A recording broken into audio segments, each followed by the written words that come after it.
जन्म दू गो विवाह पूर्ण भइल आ दू गो विवाह पूर्ण ना भइल। चर्चा बा चार गो के जन्म दू गो पूर्ण भइल आ दू गो अधूरा रह गइल। अब देखी पूर्ण केकर भइल अधूरा कौन रह गइल विचार करे के बा। राम जी चारों भाई के विवाह सीता जी चारों बहन से, शंकर भगवान के विवाह माता पार्वती से, ई दू गो विवाह पूर्ण भइल आ दू गो और विवाह के चर्चा भइल। जानतनी के कर नारद जी के विश्व मोहनी से आ सुपनेखिया के राम जी से यह विवाह का चर्चा भइल बा, लेकिन ये पूरा ना भइल। अब विचार करब कि पूरा काहे ना भइल आ उ विवाह पूरा काहे हो गइल, ते विचार करे वाली बात बा। राम जी के विवाह आ शंकर जी के विवाह ये दोनों विवाह पूर्ण भइल काहे कि एमे अगुवाई भइल रहे, एमे अगुआ लोग रहे, बिचवान रहले, ई विवाह पूर्ण भइल। आ नारद जी के विश्व मोहनी जोरे आ सुपनेखिया के राम जी जोरे काहे ना भइल, काहे ऐसे ना भइल कि हमें केहू बिचवान ना रहे। नारद जी अपने जाकर लड़की पसंद कर लेले, कन्या पसंद कर लेले, आ सुपनेखिया यानी लड़की अपने जाके दुल्हा पसंद कर लेले। राम जी के जाके कहली कि तो सम पुरुष नमो सम नारी यह संजोग विधि रचा विचार तहमे अगुवाई ना भइल, ऐसे ही विवाह पूर्ण ना भइल। तो विचार करब एहमे लड़का लड़की के पसंद कैले, लड़की लड़का ना पसंद कैली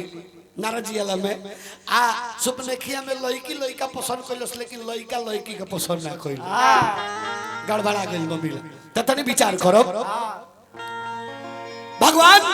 श्री रामचंद्र जी लक्ष्मण जी के साथ में गुरु विश्वामित्र के नेतृत्व में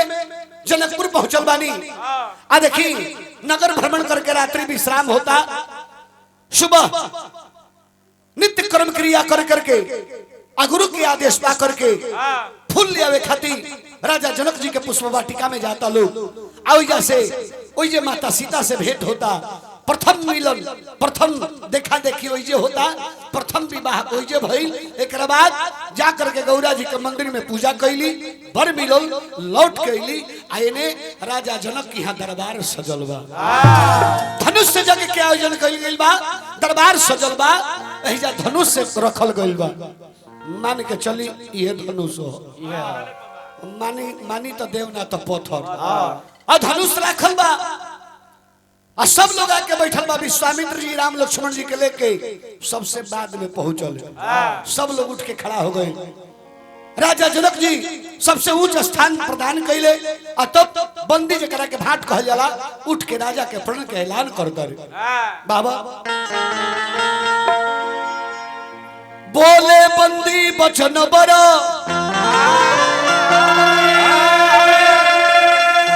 सुनहु सकल महिपाल,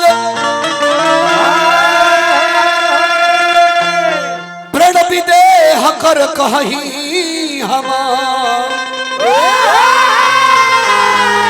भुजा उठाई विशाल। हे देश विदेश के नरेश राजा जनक के प्रण बा, सोई पुरारी को दंडु कठोरा राज समाज आज जोई, त्रिभुवन जय समेत वैदेही बिनहि विचारे बरई हटी। हे देश विदेश के नरेश इस सभा में जे भी उपस्थित बा, अगर ये शिव के कठोर धनुष के जे भंग कर दी ओकर से बिना विचार कैले राजकुमारी सीता के विवाह कर दे। अतने बात सुनते जतना घमंडी राजा रहले पहले उठ के चल दे, लेकिन पहले जाके तुर दी ना तो हमरो ले पहले कोनो जाके मत तुर दे बबुआ हो। लेकिन जाता लो कि धनुषा उठावे खाती अरे चलले दौड़ रे सहुर नहीं, अरे सहुर नहीं खे का तो जो लगावे भर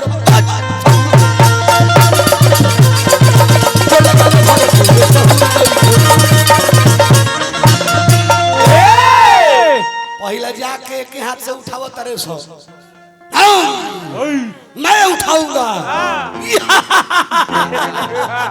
अरे इतने छोटे से कार्य के लिए महाराज जनक को इतने राजाओं को बुलाने की आवश्यकता ही क्या थी। मैं आता धनुष को तोड़ करके सीता से विवाह करके चला जाता। पहले देखा तर से कि धनुष नु हो,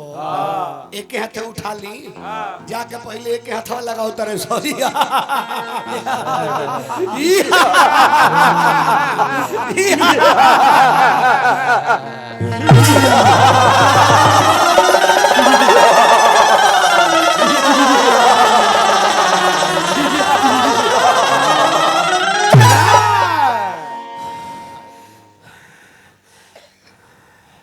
एक हाथ से नहीं उठेगा, नहीं। लगता है दोनों हाथ लगाना ही पड़ेगा। ठीक है।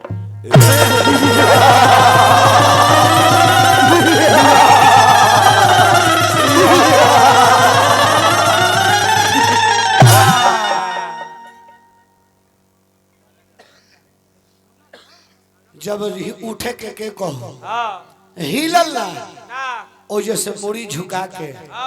अपने को आसन पर जाके बैठ जाता लोग। ई दशा जब जनक जी देखले तब भारी मन से कहता रे का कि अब जन को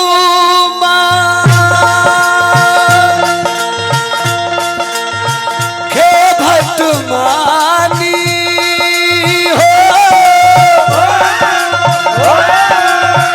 पीर विहीन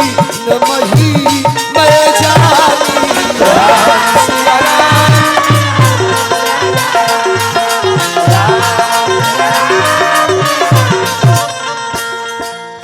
तजहुआस निज निज गृह जाओ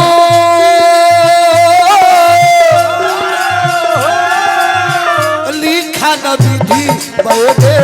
ही विवाह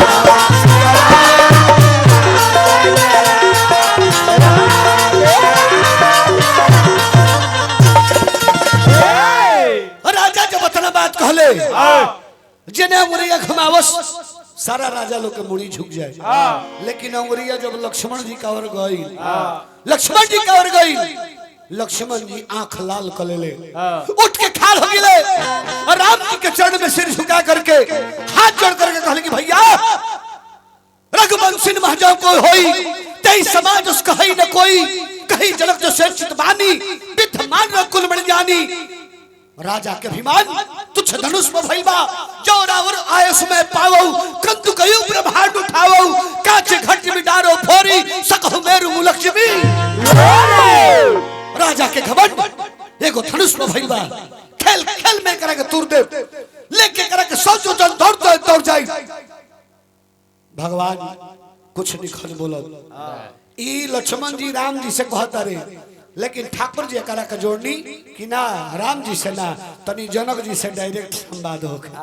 हाँ तो कहता रे का कि कहलो से कहलो ए राजा जी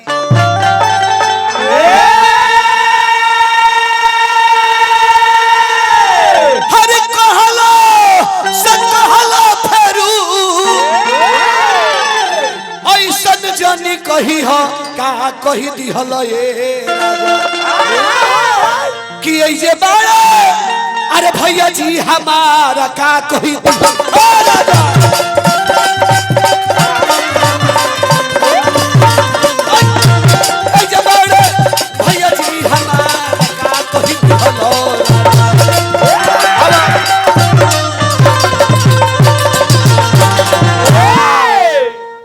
राम जी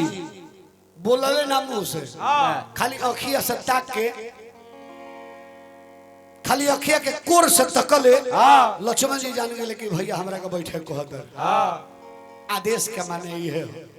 और ई ना के दो आदमी लड़ता अरे वो सीनियर के हुआ के कहता के बाबू जाए तो चुप रह आ ओकरे माना कइला के बादो रोवा लड़ता नहीं आ केहू धरहरिया करे लागो देखी दो आदमी लड़त होखे आ एक आदमी के रोवा जाके धरहरिया कली तो पहले से ज्यादा जोर लगावेला धरहरिया जेकर कर उ पहले से ज्यादा जोर लगे कि हटा ना छोड़ा ना धल लहाना ते बरा फारिए देती आ छोड़ देला पे उतना जोर ना लगई जितना धरहरिया पर जोर लगई त आदेश के माने ई ना भई आदेश लक्ष्मण जी मन ले बुझले कि भैया हमरा के इशारा करते रहे कि बैठ जा लक्ष्मण जी बैठ गेले देखी आदेश दू गो मानेला एगो हाई लाइट जलता आ एगो पंखा चलेला दोनों बिजली पे बा आ दोनों आदेश मानेला लेकिन दोनों के आदेश माने में अंतर बा। हाई बिजली के कनेक्शन काटब तेकरा बुताई में कितना समय लगी काटाना जितना कनेक्शन काटे में समय लगे कनेक्शन कटल एकर काम खत्म। पंखो बात मानेला जैसे ही बात मानते तो पंखो बात मानेला लेकिन ओकरा में अंतर हो एकर कनेक्शन काटब तो तुरंत बुता जाई आ पंखा के कनेक्शन काटब तो वो बंद होई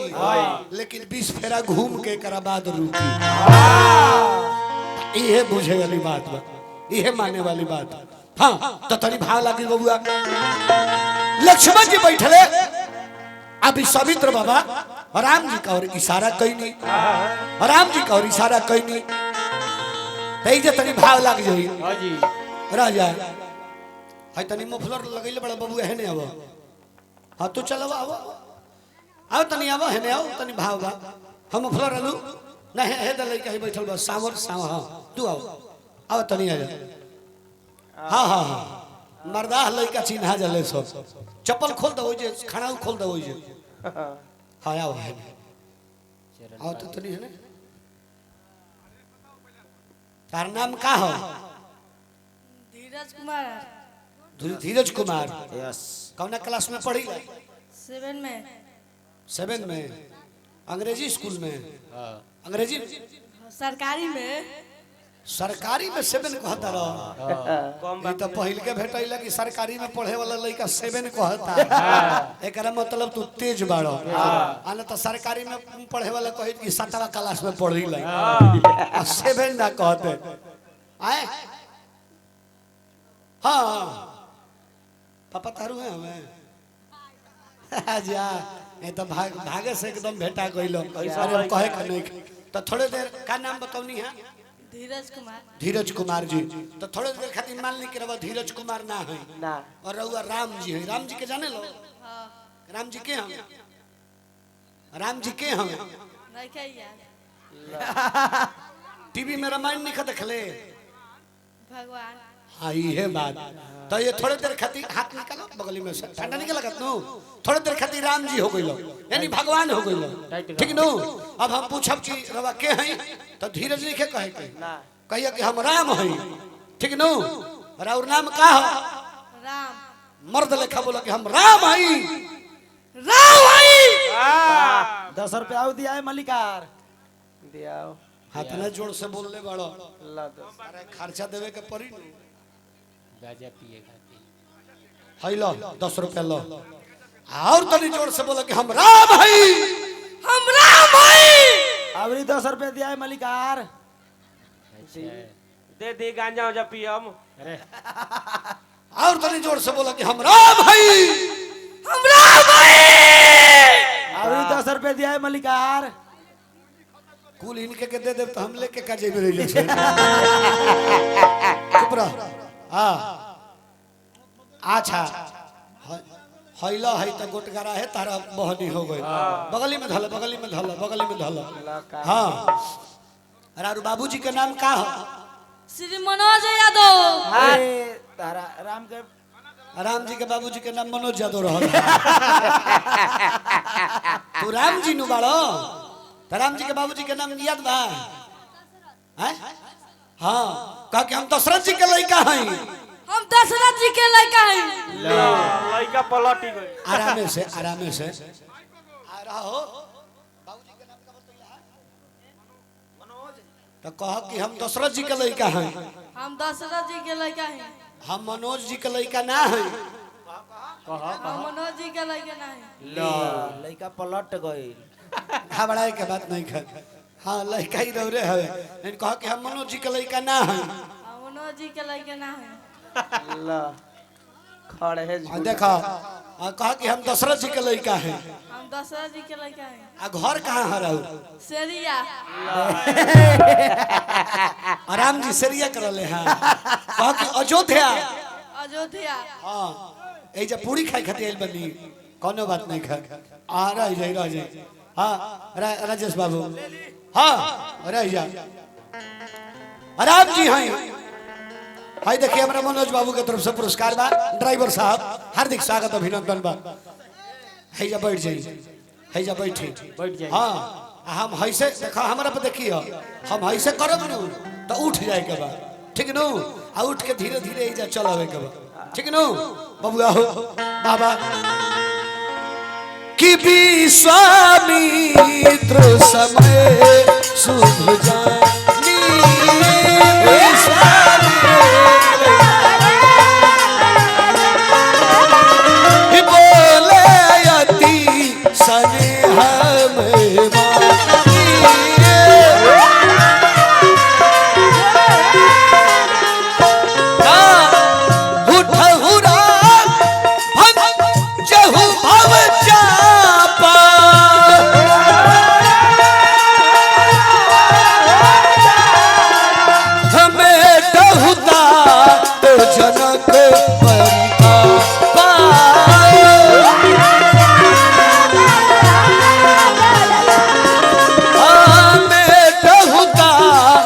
जनक परितापा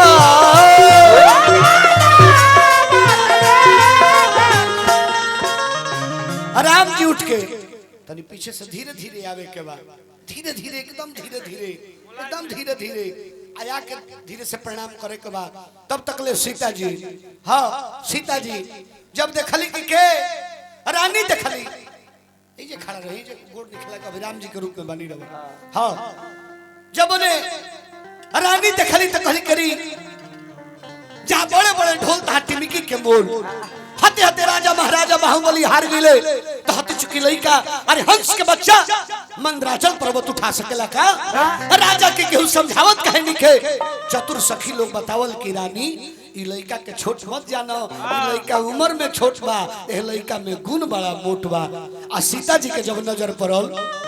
आनंद रामायण में लिखल बा कि कुल देवी देवता के गोहरावतारी लेकिन सूर्य भगवान के विशेष गोड़ लागतारी अब देखो मने मुंह कल और रात में तो सूर्य भगवान दर्शन दी है ना तब मानो तो देव ना तो पत्थर जहाँ से लाइट निकलता अब देखो ट्यूबलाइट बरता नु तो उनके के सूर्य भगवान मान लो मानो तो देव ना तो पत्थर अंतरी है बाकी रोज गोल उगे रहे बड़ा लामे उगल बड़े हां ट्यूबलाइट के सूर्य भगवान मान लो हां आ मान के आ कहते तनी बढ़ के आओ मास्टर कहा तरीका कि उगल हर सूरज ये बाबा पैया परी तो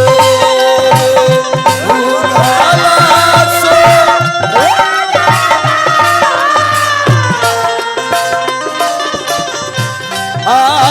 हराऊ रे कल का ये बाबा रोकेला आजो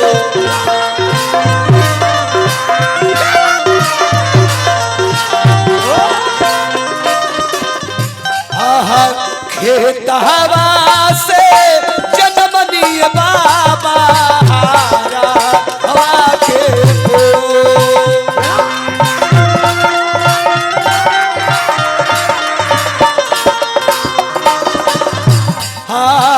जनमे के दुखिया बानिए माई बाबू दागो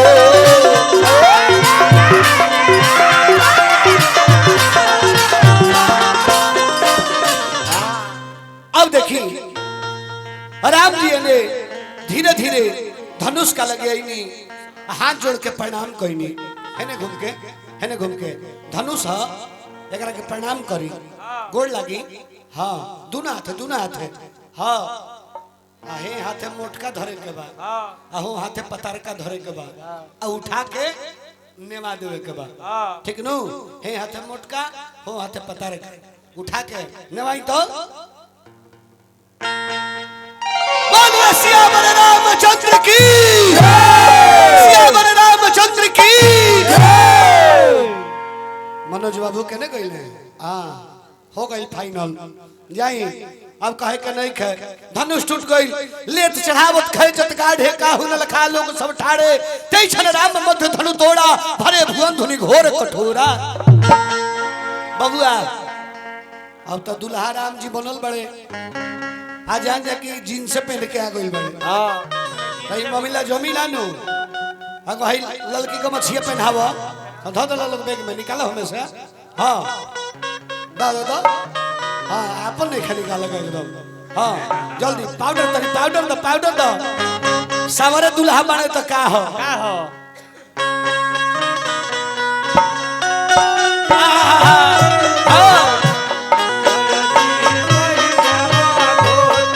धोती धोती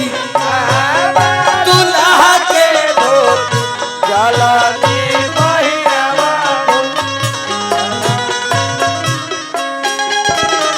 पाला पाला कहावा दुल्हा के पाला जलनी लगावा पावना जलनी लगावा रेडीमेड काम हो। अब एजा मानो तो देव ना तो पत्थर है। देखी मलकिनी लोग का तरफ से हजारों रुपए का पुरस्कार। अच्छा हमारा इंजीनियर साहब के फुआ जीवानी पुरस्कार देनी हार्दिक हार्दिक स्वागत अभिनंदन करता नहीं है बबुआ हो। अब सखी लोग अच्छा इंजीनियर साहब के माता जी हमने की गोड़ लगनी है जा दादी बबुआ के दादी बानी बहुत रुपया के पुरस्कार मिलो हार्दिक स्वागत अभिनंदन बा। हाँ सीता जी ने माला दो ले बड़े वाह सीता जी का कड़ा तड़ी। हाँ दुल्हा आगे आई राम जी आगे आई। हाँ है जा देखो ला ले लो दुल्हन जब माला डाली है माला डाले के करी है तो झुके के नहीं खे कैसे टाइट हो जाए के बाद कैसे रियल टाइट हो जाए के कैसे और तनी है एकदम चावा पखाड़ हो जाए के बाद कैसे टाइट हो जाए के बाद तनी ऊंचा में है कैसे रिहर्सल साफा। हाँ कैसे हाँ ये बात हाँ सखी लोगों ने से सीता जी के लेके चल बा है हमारा मनोज बाबू ड्राइवर साहब हार्दिक स्वागत अभिनंदन बा। झुक जा सीता जी की उम्र कम बा। हाँ राम जी की उम्र ज्यादा बा। हाँ तो सीता जी झुकल बाड़ी सखी लोग लेके आवता मेन से रही हो कि श्री रघुबर कोमल चलन का देरी कइले बाड़ू अब तो जौन चहलू तवने भइल जेकरा के चहलू है माला धनुष तुरले अब देरी कइला के कौन का बात कि श्री रघुबर कोमल कमल नयन को पहिराओ जय माला पहिराओ जय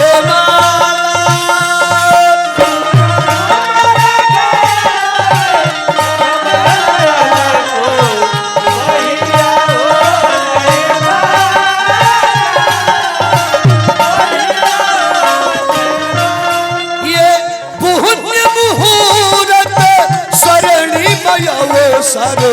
धीरे नहीं आने वाला पहिराओ जयमाला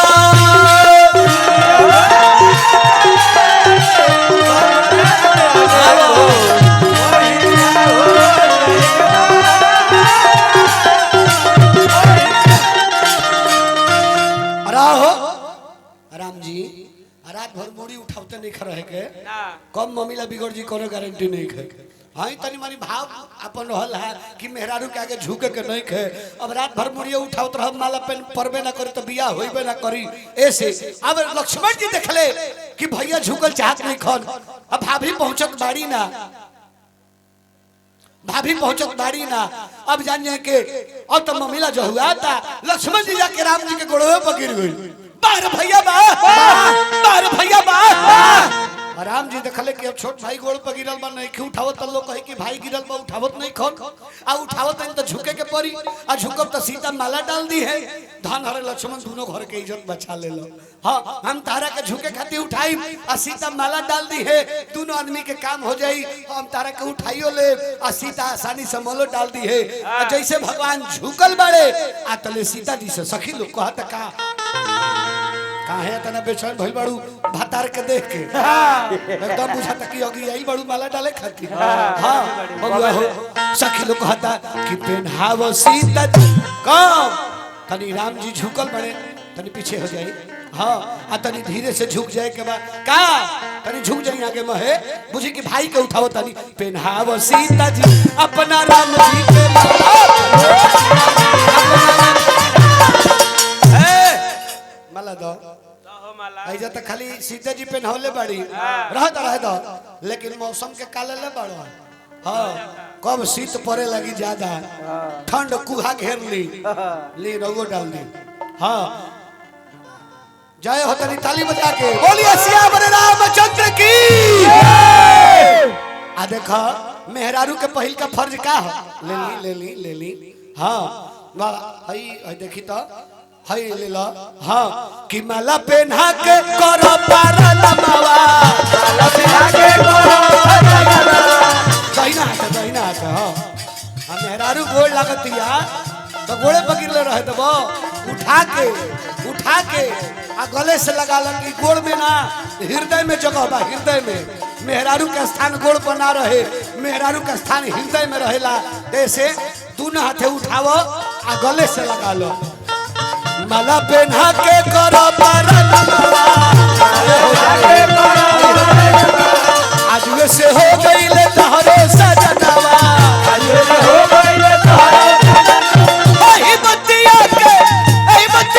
सगरे चल बहाला देखावो सीता जी अपना राम जी के लालो देखावो सीता जी अपना राम जी के